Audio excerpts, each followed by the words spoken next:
Cette émission vous est offerte par Voltic, eau minérale naturelle certifiée ISO 22000.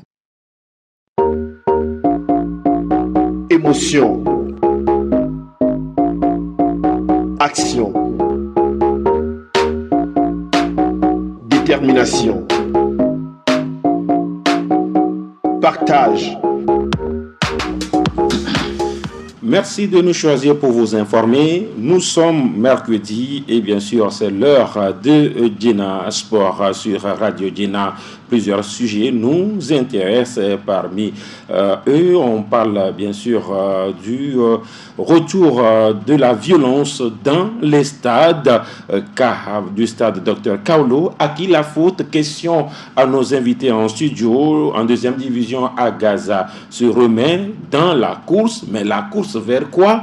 La question également est posée à nous, aux invités. Le débat, mémoire des sports togolais, les autorités entre nostalgie et refus d'action. Pour en parler en studio, nous sommes avec Manou Adi Wanou, qui nous vient de Radio Victoire. Manou, bonjour. Bonjour Latif, bonjour aux auditeurs de Radio Djena.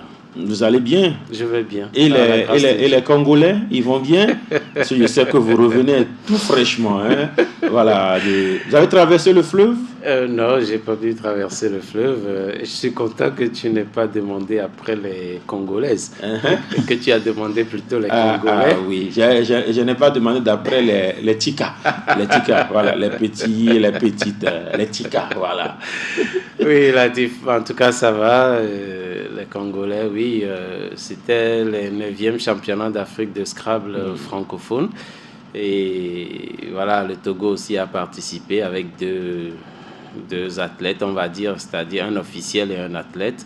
Le président, Kudus Lawson, et puis l'athlète Aoumé Kofiche.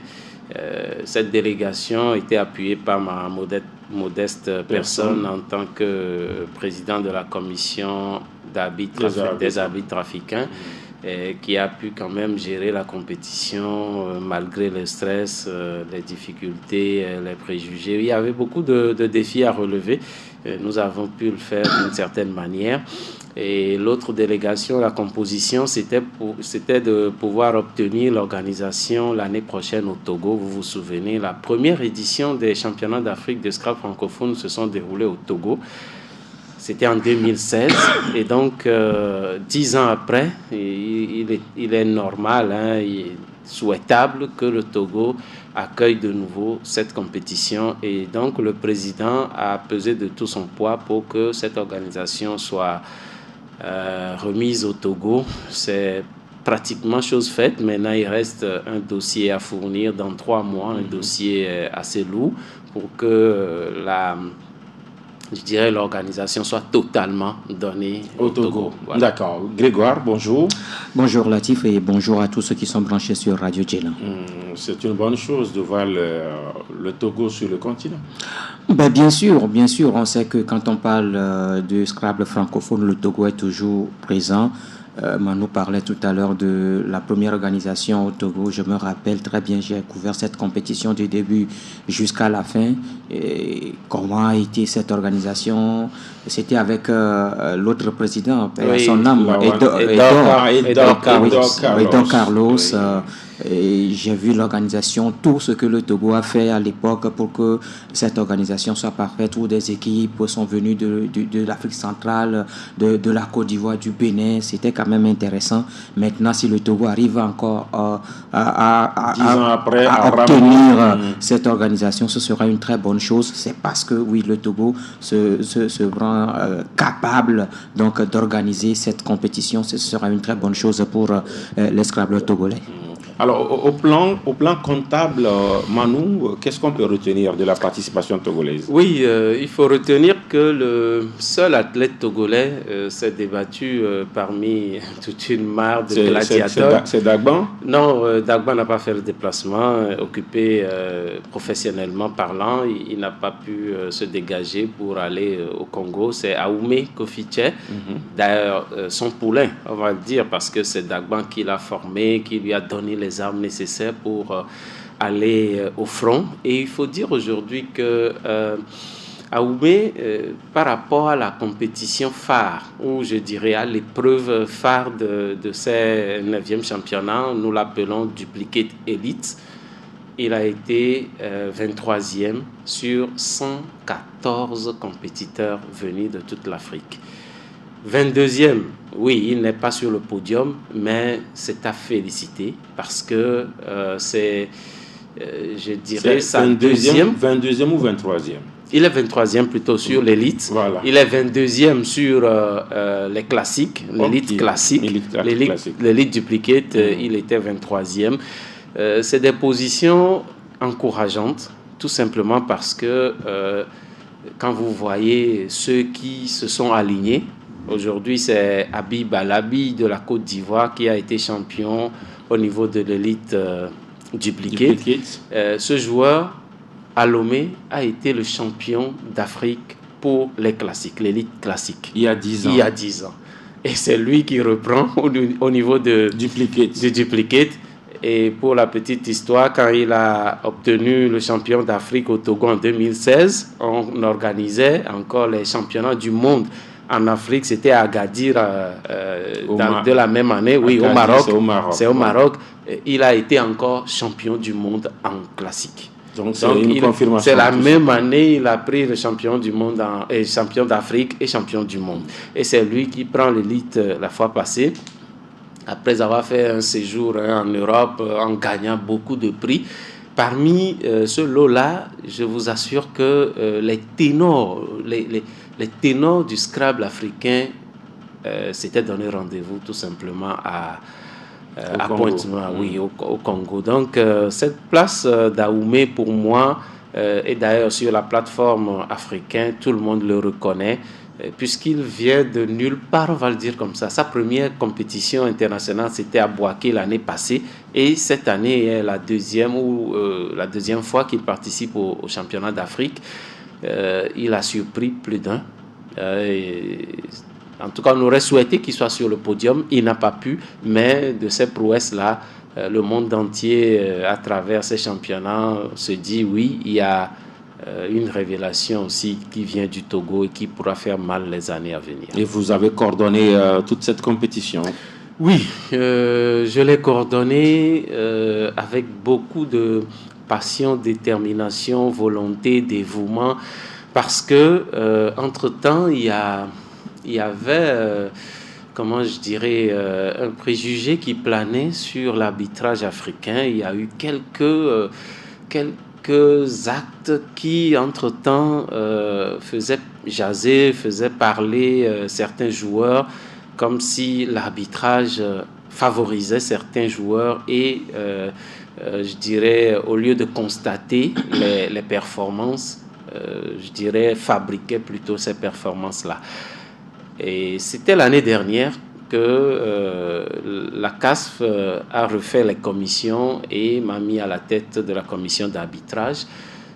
Le premier défi, c'était de laver ces préjugés-là, de remettre l'arbitrage sur des rails et faire en sorte que les arbitres soient respectés et qu'il n'y ait plus de ces idées-là par rapport à ces arbitres. Donc, c'était le premier défi. Le deuxième, c'était d'être au point. C'est-à-dire que quand nous allons au championnat du monde, souvent en Europe, l'organisation est telle que on dit l'heure est respectée. Tout ce qui doit se faire dans l'heure se fait. Mais en Afrique, c'était pas ça avant. Et c'était le second défi, faire en sorte que le timing soit respecté et que tout se passe normalement. Le troisième défi, c'était de former d'autres arbitres qui feront leur immersion, mais qui permettront à ce que le niveau de la correction, le niveau de ces arbitres-là ne soit pas en deçà. Voilà les trois défis auxquels je m'étais confronté. Heureusement, j'ai eu des collaborateurs. J'ai eu des collaborateurs qui étaient à la hauteur, on va le dire comme cela. Surtout un Camerounais qui est mon adjoint direct, Yamga Wapi Ghislain, qui a en tout cas œuvré en sorte que tout se passe bien. Si vous le permettez, je profite une fois de l'occasion pour remercier tout le corps arbitral africain. Ils étaient venus de tous les pays, du Burkina, du Niger, du Bénin, de la Côte d'Ivoire, du Congo, de la RDC. Eux tous, ils étaient là.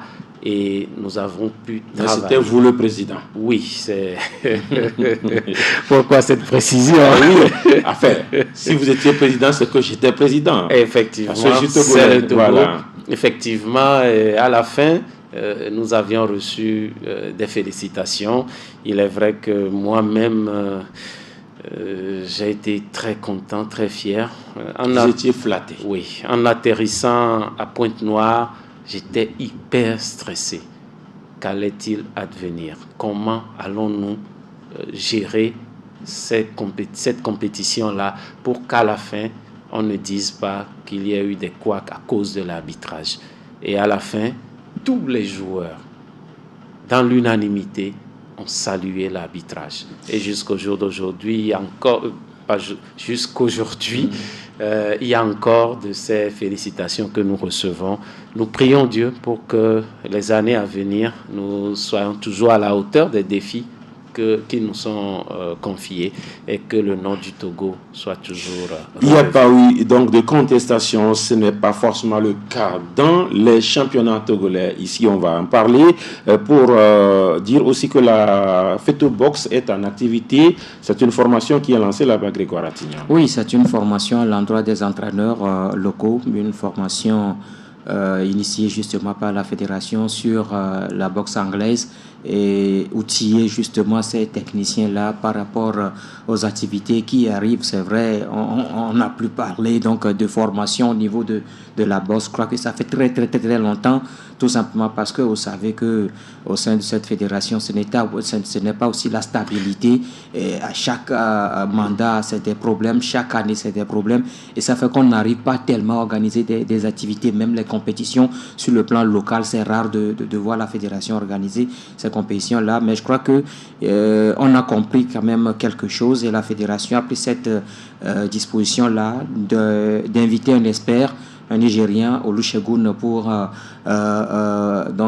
outiller les entraîneurs togolais par rapport donc à cette boxe anglaise. C'est quoi la différence entre la boxe anglaise et les autres boxes? Non, mais on parle la boxe anglaise. Je crois qu'il y a différentes sortes de boxe où on parle de MMA, on parle de la boxe thaïlandaise. Bien sûr. Et voilà. Sûr. Et donc, quand on parle de la boxe anglaise, c'est la boxe que nous connaissons. La boxe, ordinaire que nous, parce que ce qui se passe dans les rues. Non, en fait, la boxe que la boxe que les Mike Tyson, les George Foreman, Mohamed Ali, voilà, c'est la boxe que ces grands noms-là ont pratiqué, c'est de ça qu'on parle. D'accord. C'est ça qui est la boxe anglaise. Et c'est justement sur cette discipline que l'expert est donc arrivé et pendant 5 jours, ils vont être formés justement. On parle d'un niveau national. Oui, d'un niveau national. Ce n'est pas pour avoir un diplôme international, ce n'est pas ça. C'est parce qu'on sait que il y a des entraîneurs qui sont là, mais ces entraîneurs n'ont pas de formation. Formés sur le tas. Voilà, et donc justement, ils ont besoin de cette formation afin de mieux... Formation formalisée. Voilà, afin de mieux former leurs athlètes. Vous savez qu'aujourd'hui, de jour au jour, la boxe change. Et vous savez qu'au niveau international aussi, ça change. Ce n'est plus l'AIBA, c'est devenu la World Boxing. Donc aujourd'hui, vous allez voir qu'il y a beaucoup de choses. Même la boxe au niveau donc des Jeux Olympiques, ce n'est plus ça. Parce que entre le CIO et ces instances-là, ce n'est pas la sainteté. Donc il faut réorganiser un tout petit peu les choses. Et je crois que c'est à partir de cette réorganisation. Il faut noter aussi qu'il y a une compétition en vue que la fédération organise. C'est samedi d'ailleurs. Il s'agit de la Coupe de l'Indépendance qu'on devait organiser avant, mais c'est maintenant que la fédération a jugé bon de l'organiser. Et il faut justement former ces acteurs-là avant cette compétition. C'est important de souligner les différentes formations à tous les niveaux. Le taekwondo également a fini une formation, c'était dimanche dernier, avec les instructeurs assistants formés. C'est pour justement recadrer totalement nos sports, parce que nos sports ont besoin de formalité et de formalisation. Oui, en tout cas, Madame le ministre fait des efforts, mais il reste encore beaucoup d'efforts. Pour vous donner un exemple, au niveau du Bénin, par exemple, quand il y a une discipline, chaque année, on lui demande certaines structures pour pouvoir obtenir des points et augmenter leurs subventions. Justement. Par exemple, si vous n'avez pas la direction technique, vous ne gagnez pas un certain nombre de points pour que votre subvention soit augmentée. Il y a ce qu'on appelle un barème. Voilà. 2 points, 5 points, 3 points. Oui, si vous n'avez pas des arbitres reconnus par la CAF ou reconnus par la FIFA, votre structure manque de points à ce niveau, pour que, voilà. Et donc, à la fin, on fait le cumul. Exactement. Le nombre de points vous donne droit à la dotation. Exactement. Vous voyez, donc il faut que nous aussi, nous arrivions à ce niveau-là, puisque tous nos sports ont besoin de ces structures que nous négligeons. Quand une discipline a la direction technique, mais en son sein, il n'y a pas véritablement le travail qui se fait, la discipline n'évolue pas. Il y en a d'autres qui n'ont même pas de direction technique, ou certaines disciplines n'ont que la direction de nom. Donc voilà, nos sports en général ont besoin d'être restructurés. Oui. C'est important de souligner cela. Ce que Manu dit est très important. Parce que nous constatons, c'est vrai, il y a des fédérations, mais il y a des fédérations qui n'existent que de nom. Parce que même organiser une petite activité, c'est difficile à ces fédérations-là. Parce que ce n'est pas structuré. Tant que ce n'est pas structuré, qui va faire quoi? Voilà un peu la situation. Le président fera tout. Non, le président n'a pas tous les atouts pour faire tout. Il n'a pas toutes les qualités. Les qualités. Parce que quand tu es président, mais il faut également des structures. Il a parlé de la direction technique au sein de chaque fédération. Mais vous allez voir ici que quand vous prenez certaines fédérations, c'est le président qui est le secrétaire, c'est lui qui est le directeur technique. Mais ça ne peut pas marcher. Ça ne peut pas marcher. Je crois qu'aujourd'hui, le ministère aussi a compris cela. Et au sein de chaque fédération, aujourd'hui, on sait qu'il y a quand même une direction technique. C'est la direction technique qui doit... Il y a des directions techniques partout. Dans toutes les fédérations? Bon, pas dans toutes les fédérations, mais je crois qu'aujourd'hui, le ministère met quelque chose en place pour permettre à chaque fédération d'avoir une direction technique. Et je crois que chaque discipline, chaque fédération a un point focal au niveau du ministère, je pense. Et donc, je crois... mais c'est mal fait. Moi, je dis, Madame le ministre a bien sûr la volonté, mais la manière, la démarche, ce n'est pas ça. Vous prenez... la Fédération togolaise de football. Oui. Vous avez vu avec combien de difficultés ils sont arrivés à avoir le contrat avec Siabi et Kuldodi. Voilà. Ça a pris trop de temps. Il faut chercher aussi à savoir quel contrat. Voilà. Ça a pris trop de temps. Il n'y a pas un cadre défini. Justement.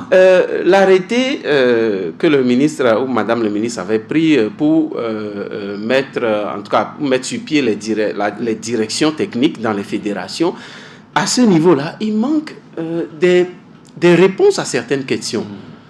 Logiquement, tous les directeurs techniques doivent avoir le même statut. Mais aujourd'hui, on se dit, telle discipline est de telle manière, donc la discipline même peut payer son directeur technique. Vous parlez de cela en termes de paiement. En termes de paiement. Sinon, justement, toutes les disciplines n'ont pas le même statut. Voilà, donc, mais... Tous les directeurs techniques ne peuvent pas avoir le même statut. Justement, ce n'est pas l'État qui paye les directeurs techniques. La solution, voilà, serait que l'État définisse d'abord le statut. C'est quoi un directeur technique et qu'est-ce qu'il faut pour y être. Et c'est tel salaire qui l'accompagne. Maintenant, si une discipline a plusieurs moyens financiers ou d'autres moyens financiers, on convertit cela en des primes. Et on va dire que oui, au-delà de son salaire de base, qui est le même salaire pour tous les directeurs techniques, lui, il a tels avantages qui l'accompagnent en fonction de la discipline pour laquelle il est le directeur technique. Peuvent être rémunérés à 200 000 par exemple par l'État. Voilà. Mais le directeur technique peut avoir des avantages. De la FTF peut gagner 2 200 000. Exactement. Et que celui de Scrabble ne gagnera que les 200 000. Au moins, il a un minimum que l'État lui donne. Exact. Et c'est pour cela que l'État pourra avoir son œil son implication dans le travail qui se fait. À la base, c'est moi qui te paie. Tes subsides qui viennent d'ailleurs, tes primes et tout, oui, ça vient s'ajouter à ton salaire. Mais moi, ça ne m'importe pas. C'est moi qui t'ai engagé, mis à la disposition de la fédération. Et tu dois me faire tel travail. Voilà le chantier justement pour nos sports. Toujours à l'écoute de Radio Djena, Manu Adjiwanou, Grégoire Attignon. Avant de revenir à la première division, avant de parler de la première division et ses violences, rapidement parler de la deuxième division où un club était en tout cas dernier avant la 9e journée et c'était inquiétant. Tout au coin a tremblé pendant une semaine, mais rapidement Agaza s'est réveillé, a battu la JCA et n'est plus l'antenne rouge. Grégoire Attignon. Oui, Agaza, c'est vrai, vous le dites, Agaza n'est plus dernier, mais ce n'est pas fini. Le championnat n'est pas encore fini. Mais s'il finit aujourd'hui à Gaza, ne sera pas en 3e division. Oui, mais ce n'est pas encore fini.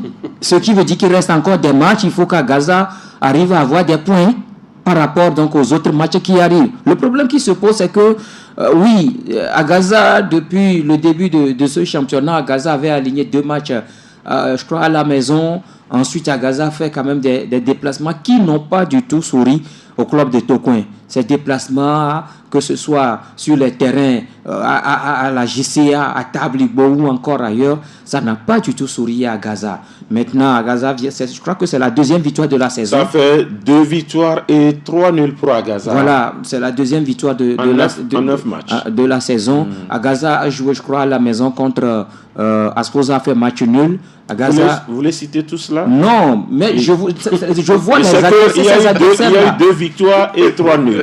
Ça fait les 9 points.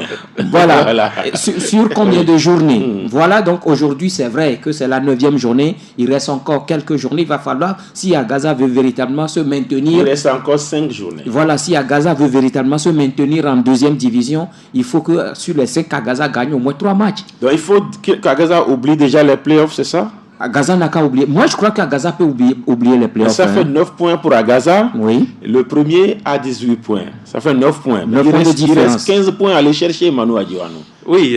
Et ça va être compliqué. Cela ne veut pas dire qu'Agaza peut rentabiliser les 15 points. Mais Agaza aussi peut gagner les 15 points. Pourquoi pas?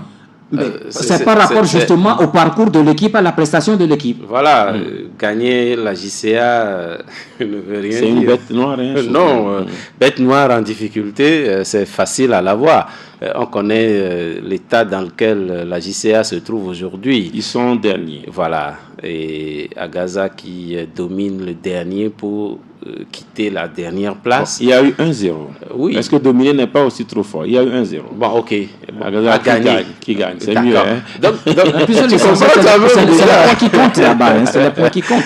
Au bout du rouleau, Agaza est mal en point. Ça, il faut le reconnaître. Agaza ne nous rassure pas aujourd'hui et parler de 15 points par rapport aux 5 matchs qui restent, je ne vois pas Agaza gagner tous ces matchs qui viennent. Il y a d'autres équipes qui veulent ou qui ont d'autres ambitions et qui ne vont pas laisser Agaza passer facilement comme cela. Le problème se trouve à des niveaux où, moi je me dis, nos dirigeants à un moment donné se lassent de la gestion des clubs. Peut-être il y a les moyens financiers qui pèsent, voilà. Mais de l'autre côté, il y a aussi l'organisation, il y a les structures à mettre en place qu'on ne met pas. Et de jour en jour, nos clubs diminuent de performance. Même si vous prenez les plus grands clubs au niveau de la première division, vous allez voir qu'il n'y a pas d'ambition, il n'y a pas d'engouement, il n'y a pas le piment qui fera en sorte que les championnats des 3, des 2, des 1 reviennent en fait et remontent de niveau. Nous parlons d'Agaza, mais Agaza avait fait frémir. Aujourd'hui, Agaza ne ressemble à rien du tout sur l'échiquier national. Et que dire après, quoi, sur l'échiquier international. Il y a un confrère ivoirien, quand on cause un peu du sport togolais, il y a les noms qu'il cite, Semassi, Agaza, Gomido, mais que sont devenus ces clubs aujourd'hui? Donc, À Gaza, bon, n'oubliez pas que Africa Sport est en deuxième division. Oui, je sais que Latif allait donner cette Africa Sport ne traverse pas la même situation qu'à Gaza aujourd'hui. Quand on parle de l'Africa Sport reste toujours une référence en Côte d'Ivoire. Cette année, oui, certes, l'équipe est en deuxième division, mais si on veut comparer l'Africa Sport... Ils sont en deuxième division. Oui, si on tout veut comme à Gaza. Oui, mais là, c'est la même chose. Le problème est que l'Africa se bat aujourd'hui pour revenir en première division. Mais à Gaza, se plaît en deuxième division. Pour à Gaza, ce n'est pas encore... À Gaza, lutte pour rester en deuxième division. Manu a évoqué un aspect tout à l'heure. Latif, tout ça là, c'est l'organisation que nos dirigeants ont pour leur club. Vous savez que vous avez une échéance, vous avez une compétition. Qu'est-ce qui a été fait au préalable? Mais écoutez, le staff qui est là, le staff est parti. Yenke Claude et Mama Issifou sont partis. Voilà. Aujourd'hui, on passe à Abobli Ataï et puis Aïe Richard. Et ils ont gagné leur premier match. Oui, Latif. Mais disons-nous la vérité. Est-ce que c'est Abobli Ataï, à ma vie, et Aïe Richard qui vont diriger à Gaza? À Gaza dont nous parlons, pourquoi ils ne peuvent pas diriger? À Gaza dont nous parlons. Tony Agbessi a dirigé à Gaza. Attention. Tony Agbessi a dirigé à Gaza. Et quand vous prenez Yenke Claude, est-ce que Yenke Claude a fait une carrière plus reluisante que les deux que vous avez cités? Oui, Latif. Mais il a dirigé à Gaza. Aujourd'hui, vous pensez que l'équipe, c'est-à-dire que aujourd'hui, c'est Agbobli Ataï Amavi qui peut prendre à Gaza. Pourquoi Agbobli n'avait pas été confirmé par Agaza quand il était préparateur physique des Verts de Tokoin la saison dernière? Qu'est-ce qui est arrivé? On a écarté Agbobli et Aïe Richard de l'équipe. Non, mais ça, c'est un autre débat. Non, il est parti.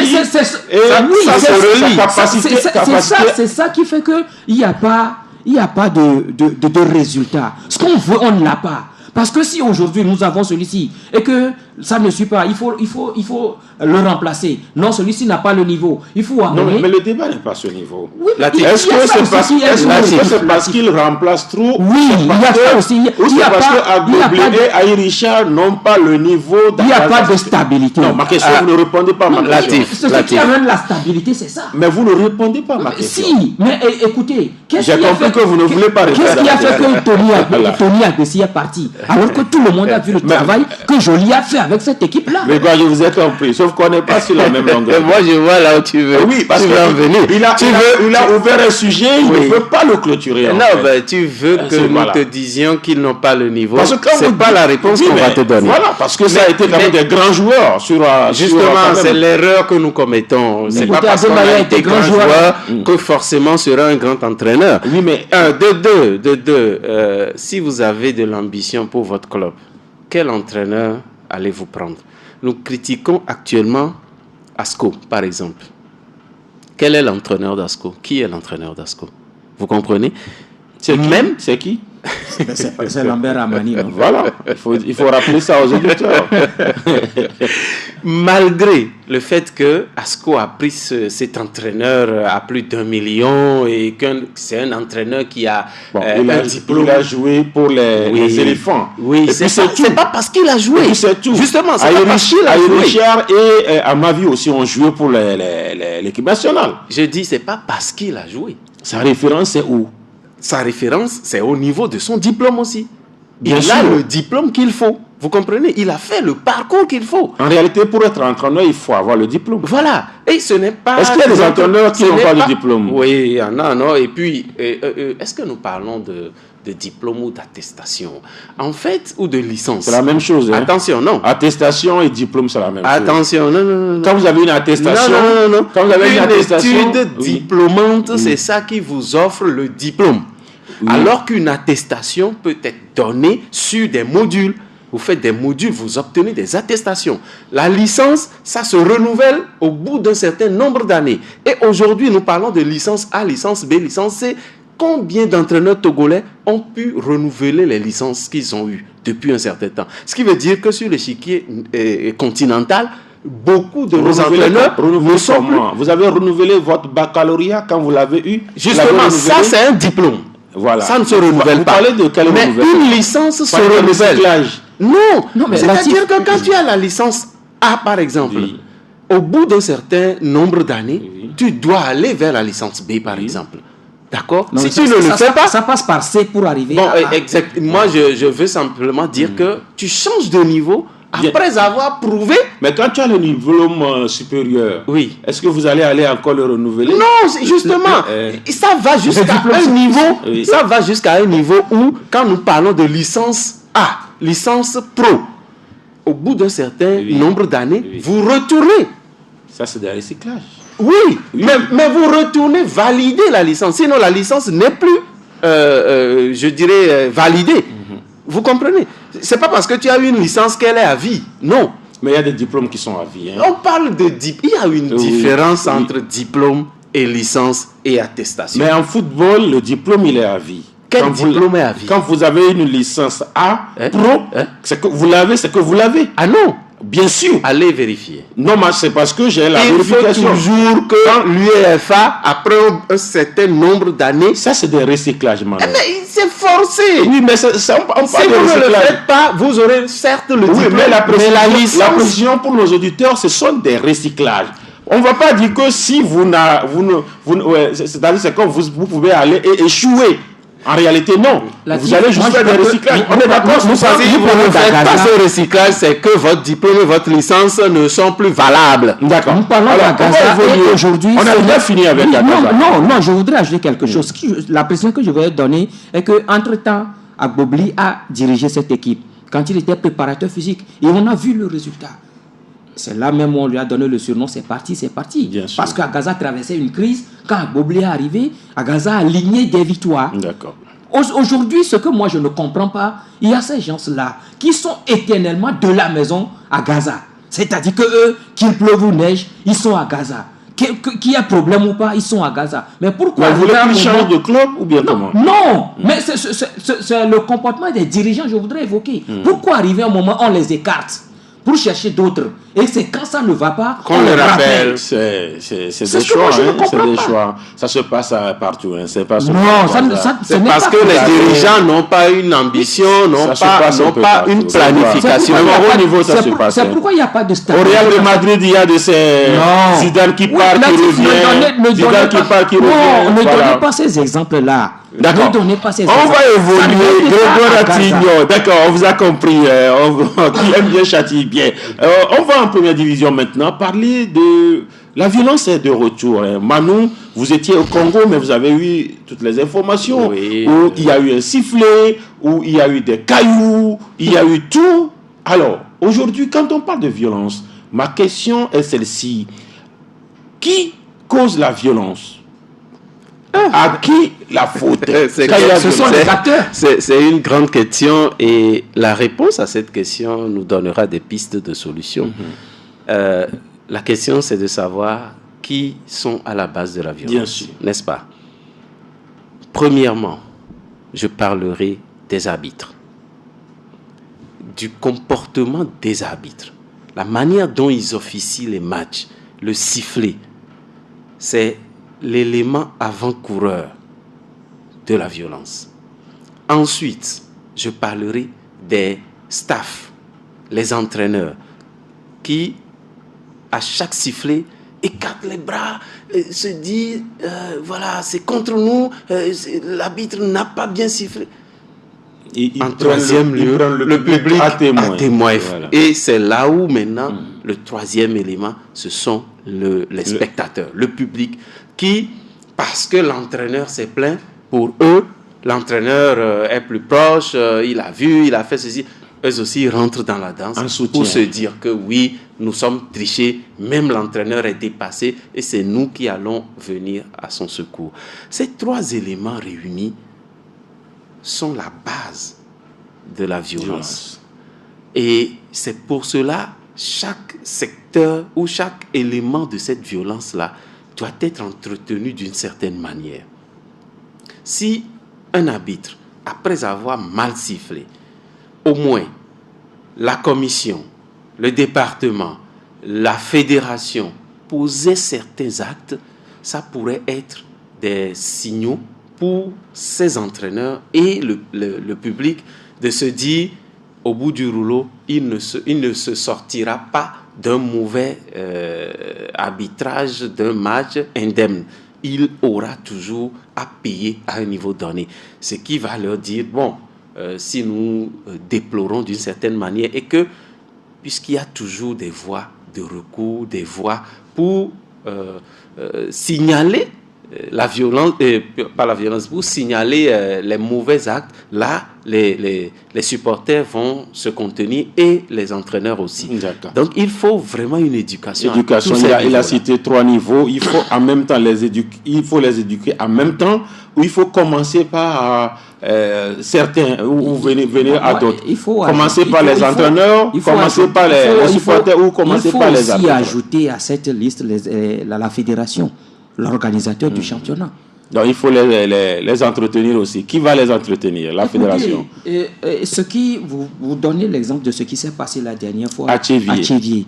Je crois que ce n'est pas la première fois que cela arrive à Tchéviers. Et d'ailleurs, il y avait déjà des signaux là. Depuis le match où l'autre là, l'arbitre Emmanuel le commissaire, oui. C'était Espoir Gomido, je crois. Non, Espoir Asco. Espoir Asco. Et il y avait déjà la saison dernière.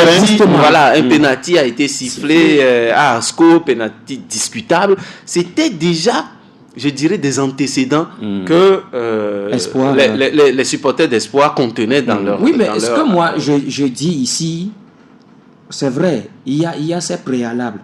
Mais que fait concrètement la fédération? Latif, le match de ASK a été joué dimanche. Mais il y a championnat aujourd'hui. Quelle disposition la fédération a prise? Parce que je sais que les dispositions conservatoires, souvent. Justement, parce que je sais que les arbitres ont fait leur rapport. Mais qu'est-ce que la fédération a fait jusqu'au jour d'aujourd'hui? Nous voyons qu'en France, Fonseca, il a foncé sur un arbitre. Le lendemain, en même temps, une décision est sortie. Benassia, il a tenu des propos. Longoria a tenu des propos. Justement. Juste 2 jours après, il a été écouté par la commission et des décisions ont été prises. Mais ici, il y a des dossiers qui sont restés sur la table de la fédération depuis la phase allée de ce championnat-là. C'est avant la reprise de la phase retour, bien la phase retour a même démarré avant qu'on ne tranche certains dossiers. Les dossiers sont là, on ne tranche pas. Mais comment voulez-vous qu'il n'y a pas de violence? Il y a des antécédents qu'il faut régler. Mais si vous ne les réglez pas, cette violence... C'est-à-dire que quelqu'un a frappé quelqu'un, on n'a pas dit qui a tort, qui a raison. On a attendu que ces 2 protagonistes se retrouvent encore. Voilà, il doit y avoir encore bagarre. Manu a parlé tout à l'heure de l'arbitrage. Je suis d'accord. Je ne vais pas dédouaner les arbitres. Mais il y a eu un match entre le Real et le Barça. La finale de la Coupe du Roi. Mais il y a eu beaucoup de ratés dans ce match. Mais est-ce que quelqu'un a frappé quelqu'un dans ce terrain-là? Ils ont voulu se frapper, mais ils ne se sont pas frappés. C'était sur le terrain, mais ils ne se sont pas frappés. À la fin, chacun rentrait chez lui. Mais ce qui s'est passé la dernière fois, Latif, je vous dis, ce qui s'est passé la dernière fois à Tchéviers, moi-même, je l'ai échappé. Est-ce que les gens se sont frappés? Mais attends, quand on bouscule quelqu'un, qu'est-ce qui se fait?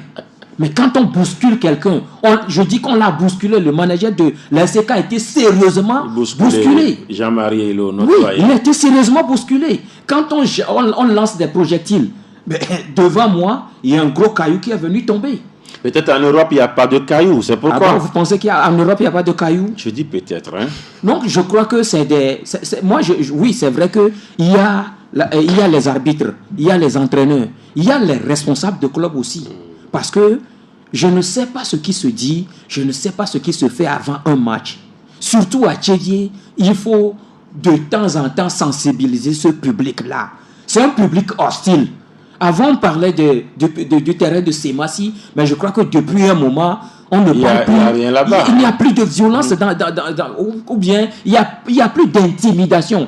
C'est ça même le mot. Parce qu'avant le match, quand un supporter qui déjà lance des mots vers l'adversaire, moi, c'est déjà des menaces. Et quand, sur un match, l'équipe adversaire là, on lance des projectiles sur le banc de l'équipe adverse. Mais pourquoi? Et quand quelqu'un escalade les grilles pour aller s'en prendre à un membre du staff parce qu'il est en train de faire... Il n'y avait pas de la sécurité. La sécurité était bien là. Mais ce n'est pas la première fois que cela arrive. Mais c'est terrible avec la sécurité. Il y a eu les images. Hein, il y a eu les images de ces actes-là. Mais est-ce que la fédération a cherché à avoir ces images-là? Je ne sais pas. Peut-être qu'ils l'ont fait. Alors ça revient. Il faut couper cela parce que nous sommes sur la dernière ligne droite et tout le monde veut être champion. Je ne sais pas pourquoi d'ailleurs. Et voilà, personne ne veut aussi tomber. D'autres disent qu'ils se préparent pour la Coupe d'Afrique des Nations, que actuellement les matchs qu'ils jouent, c'est les matchs de Coupe d'Afrique, des coupes interclubs sur le continent, c'est-à-dire que leur ambition, c'est de se retrouver sur le continent, donc ils se préparent en conséquence. Vous parlez de quel club? Espoir. Non, ça c'est... Espoir, vous jouez sur le continent. Ils ont de l'argent. Hein? C'est un mensonge. C'est l'entraîneur qui le dit. C'est un mensonge. Écoutez, on se connaît au Togo. On sait qui sont capables d'aller sur le continent et valablement aller. Il ne suffit pas d'aller pour faire une figuration. Il faut aller sur le continent parce qu'on est capable. Et quand nous voyons le championnat, ce n'est pas, excusez-moi, on m'accuse du fait que je ne parle pas bien d'espoir, mais c'est pas, pour moi aujourd'hui, c'est pas vraiment espoir qui vous accuse? Les supporters d'espoir. Ah, d'accord. Donc, quand nous revenons à cette histoire de violence... On a encore 1 minute pour ce sujet. Oui. Moi, je me dis... La fédération, le comité exécutif en est pour beaucoup. Déjà, beaucoup de présidents, membres du COMEX, sont présidents de leur club. Et des infiltrations que nous apprenons, parce qu'il est président, il est membre du COMEX, président d'un club, il va tirer sur certaines ficelles pour faire en sorte que son équipe gagne. Mais quand nous émettons ces signaux-là, les supporters se disent, mais alors, si moi, mon président n'est pas dans le COMEX, ou qu'il est là, mais il n'est pas influent, c'est que oui, notre club est vulnérable. Et c'est pour ça que l'arbitrage fait ceci, l'arbitrage fait cela à l'endroit de notre club. Il y a des choses qu'il faudrait dépasser et se surpasser pour mettre la transparence, l'impartialité au devant de tous nos actes en fait. Et c'est ça qui va essayer un peu de temporiser. On verra ce qui va se passer parce qu'il n'y a pas eu de temps entre cette violence à Thiévié et puis la prochaine journée parce que ça se joue déjà dès ce mercredi avec déjà ce gros match entre le leader, la SOTR et Espoir Football Club du Zion. Il y aura aussi d'autres matchs. Gomido qui sera à Lomé pour jouer à Sebarakuda.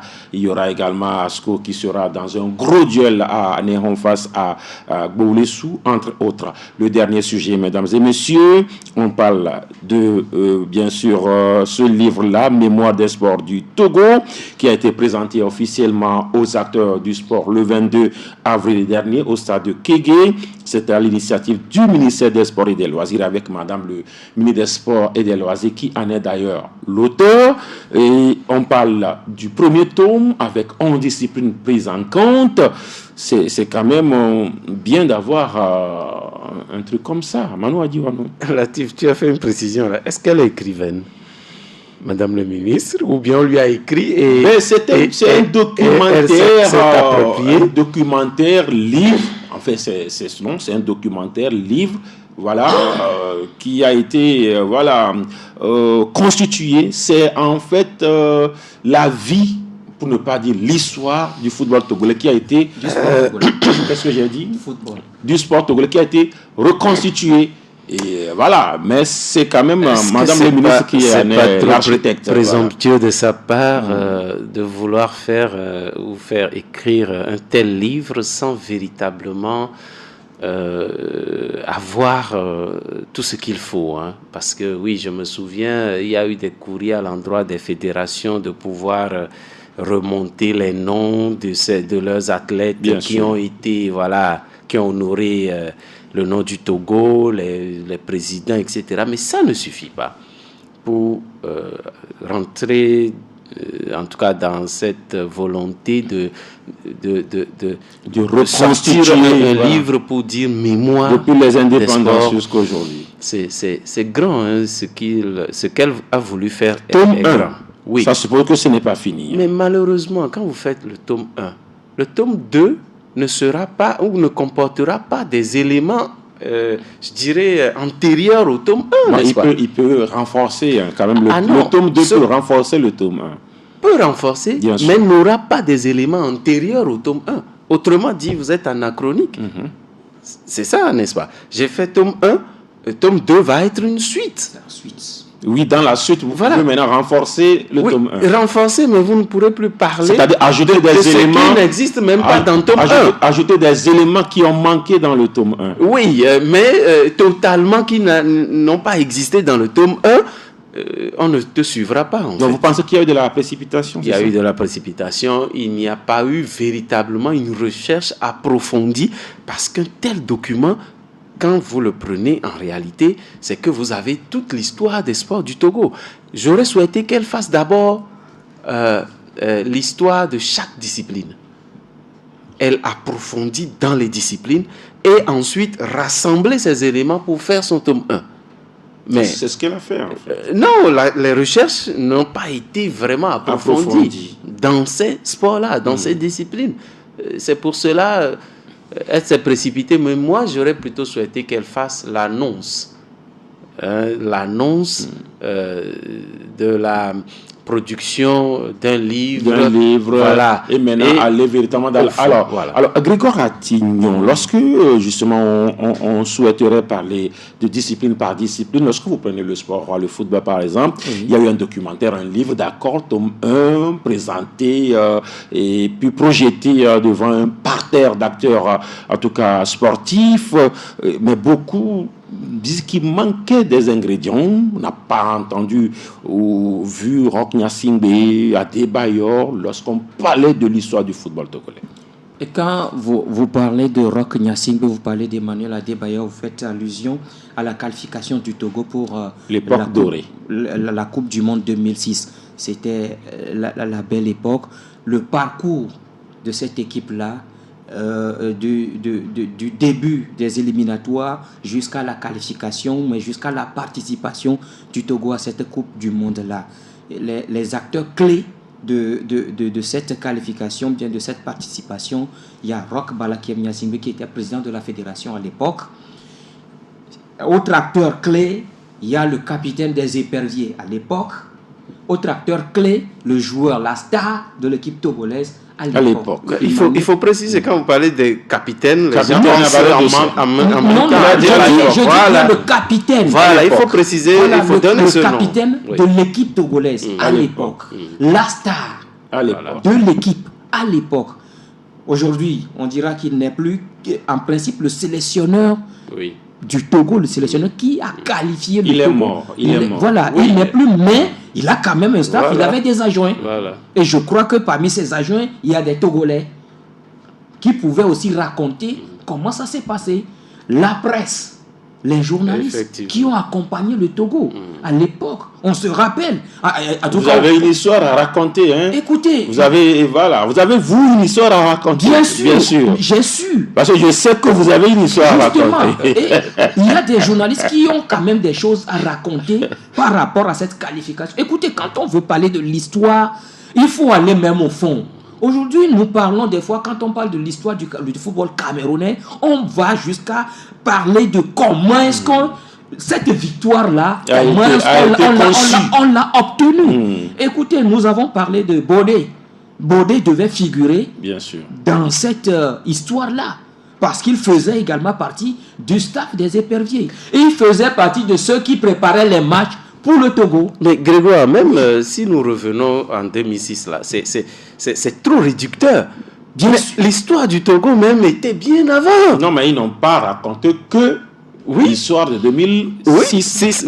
Lui, il a juste pris cet aspect-là. Non, je veux rappeler aussi que pour parler de l'époque avant 2006, il faut aussi aller en profondeur. D'accord. Alors, au-delà du football, il y a eu 11 disciplines. 11 disciplines, mais l'autre peut-être, je veux dire, le tome 2 viendra le faire. Lorsqu'on prend la boxe... Tu crois tellement ce tome 2 là. Mais en principe, tu parles du tome 2. Oui. Mais il y a des aspects qui doivent figurer dans le tome 1. Et si ces aspects-là ne figurent pas dans le tome 1, ne peut pas revenir dans le tome, puisque dans le tome 2, c'est la suite. C'est la suite, ce n'est pas aller reculer et nous rappeler en principe dans le temps. Non. Il y a une suite chronologique qu'il faut suivre. Alors, au-delà de tout, est-ce qu'aujourd'hui la question, le Togo est-il nostalgique ou voilà, parce que beaucoup pensent aussi qu'il y a refus d'action au lieu d'aller vers l'avant, au lieu peut-être de relancer le sport. Le Togo s'accroche à son passé. Non, mais je crois que... Qui apparemment est glorieux. Oui, voilà. Au fait, est-ce qu'il faut oublier le passé? Non, on ne peut pas oublier aussi le passé. On doit quand même écrire l'histoire sur le sport togolais. Sûr. Mais au même moment, nous devons beaucoup plus penser à l'avenir de ce sport-là. Aujourd'hui, nous donnons l'exemple du Bénin, ce qui se fait, les moyens qui sont mis à la disposition du sport béninois. Et aujourd'hui, nous voyons les résultats. Latif, les U17, je parle des filles U17 qui étaient tout récemment à Lomé, cette béninoise-là, cette jeune béninoise, qui ont joué jusqu'au dernier tour qualificatif, éliminé par la Zambie. Ce qui veut dire que si ce n'était pas la Zambie qui a gagné, le Bénin allait à la Coupe du Monde des moins de 17 ans chez les filles. Mais au même moment chez nous, est-ce que nous avons une équipe nationale féminine des moins de 17 ans? Même l'équipe nationale masculine d'abord. Est-ce qu'on arrive à s'occuper de cette équipe-là? Non. Donc, il faut beaucoup plus mettre l'accent sur ce qu'on doit faire pour le développement de ce sport-là. C'est-à-dire que avoir un objectif sur les 4 prochaines années, sur les 5 prochaines années, il faut que le Togo atteigne cet objectif-là. Mais on a construit des terrains synthétiques. Même si ces terrains synthétiques-là, il faut les construire d'abord. Terrain, c'est terrain. Mais il faut les construire, s'accrocher au passé ou chercher le futur, Manu. C'est quoi s'accrocher au passé? Qu'est-ce qu'il y a même eu dans le passé? Une qualification à la Coupe du Monde, c'est fini. Reconstituer. Nous ne parlons pas du trophée de la Coupe d'Afrique des Nations ou trophée reconstituer l'histoire. Non, parce que le Togo était quand même l'un des pionniers, les pays du sport en Afrique. Quelque part, moi je dirais, Madame amuse la galerie avec cette histoire de tome 1 de l'histoire des sports du Togo. Hein. Elle amuse la galerie. Il fallait quelqu'un quand même pour le faire. L'essentiel est ailleurs. L'essentiel est ailleurs. Nous amusons la galerie avec l'histoire. Elle peut faire cela sans même faire ces exhibitions-là, sans même dire ce qu'elle dit là. Ça, c'est trop minime et réducteur, quoi. Pour un ministre qui veut vraiment l'évolution du sport, ce n'est pas l'histoire qui est la chose la plus importante. Il fallait faire quoi? Est-ce qu'on a fait l'histoire avant que le Togo se qualifie pour la Coupe du Monde? Est-ce que les ministres d'antan, là, ils ont eu à faire ça, là, pour qu'on se qualifie? Non. Mais il fallait quelqu'un quand même pour le faire. C'est pourquoi je dis, elle peut entamer. Elle peut même faire, sans faire autant de boucans. Écoutez, hein, nous inaugurons les feux tricolores au Togo. C'est réducteur. Nous ne pouvons pas réfléchir à la taille de notre pays. Il faut réfléchir à la taille de notre continent, j'allais dire. Mais écoutez, tome 1, et on fait tout ce boucan-là. On engloutit des centaines de mille. Alors qu'au même moment, les disciplines dont on parle ont besoin du minimum. Le Togo a été au Champas, là, au championnat d'Afrique de Scrabble de Congo, oui, avec deux seulement, hein, 2 représentants. Mais quand vous prenez les Sénégalais, 21, vous prenez les Burkinabés, 18, vous prenez les Béninois, 12, vous prenez toutes les délégations étaient là, au-delà de la dizaine. Il y a une épreuve que nous appelons la CAN, la Coupe d'Afrique des Nations de Scrabble. Il faut au minimum aligner 5 joueurs avant de prétendre se classer, s'aligner. Le Togo n'arrive même pas. On encourage le ministre, hein, parce qu'elle nous a donné au moins 2 billets. Mais simplement 2 billets. La fédération va se débrouiller pour l'hébergement, la restauration, le déplacement dans le pays d'accueil. Écoutez, moi je félicite les deux, le président et Aoumé. Et ils serraient la ceinture. C'est-à-dire que nous étions comme... J'espère qu'ils n'ont pas été cambodgiens chez des orphelins. Voilà, moi, ce sur quoi j'attends, Madame le ministre, c'est-à-dire relever. Quand les autres pays étaient à l'aise, nous étions comme des orphelins. On reviendra. Voilà. C'est juste, ce n'est pas Tom qui est important pour nous. C'est juste l'introduction. On reviendra forcément sur cette la plus-value, quoi qu'on dise. Il y a quelque chose quand même que ça a apporté. Voilà, ça a reconstruit quand même l'histoire pour certains, pour beaucoup. Merci à vous, Manu Adjiwano. Non, ce fut un plaisir et merci à toi aussi pour l'occasion. Merci, Grégoire Attignon. C'était un plaisir. On va en rester là. Merci à Marius.